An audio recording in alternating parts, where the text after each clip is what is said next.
Hi everyone. 2 years back మా ఫాతిమా పెళ్లి కోసం మా ఇంట్లో పెళ్లి పసుపు కొట్టేసామండి. నా పెళ్లి అప్పుడు కూడా మా అమ్మగారు ఇలాగే చేశారు. మా అత్తగారు కూడా వాళ్ళ ఇంట్లో కూడా అప్పుడు పెళ్లి పసుపు కొట్టారంట. నా పెళ్ళప్పుడు మా ఇంట్లో పెళ్లి పసుపు కొడుతుంటే నాకు ఎంత సిగ్గొచ్చేసిందో, నాకు పెళ్లయిపోతుందని తెగ సిగ్గుపడిపోయాను. ఆఖరికి మా అమ్మా నాన్నల ఎదుట కూడా నా మొఖం చూపించడానికి తెగ సిగ్గు అడ్డొచ్చేసిందండి. ఆ రోజులు తలుచుకుంటుంటే ఇప్పుడు నవ్వొస్తూ ఉంటుంది.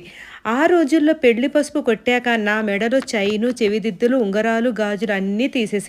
పెళ్లి కూతురికి ఇలా అన్ని ఆభరణాలు తీసేసి మళ్ళీ పెళ్లి రోజు అలంకరించేవారు. అలా చేస్తే పెళ్లి కూతురికి స్పెషల్ అందం వస్తుందని అనేవారు. ఆ రోజుల్లో మా అమ్మా నాన్నలు నా పెళ్లి మాటలు నా ఎదురుగా మాట్లాడుతుంటే అక్కడి నుండి లేచి పరిగెత్తుకుంటూ వెళ్ళిపోయేదాన్ని. పెళ్ళంటే అప్పుడు ఒక రకంగా సిగ్గు, ఒక రకంగా భయం, ఒక రకంగా వణుకు, ఒక రకంగా ఆనందం. ఇలా చాలా రకాలుగా బెంగగా అయిపోయేవాళ్ళం ఆ రోజుల్లో. నేను మా నాన్నగారంటే నాకు చాలా ఇష్టం. మా నాన్నగారిని విడిచిపెడుతున్నానని చాలా బెంగ పడిపోయాను ఆ రోజుల్లో.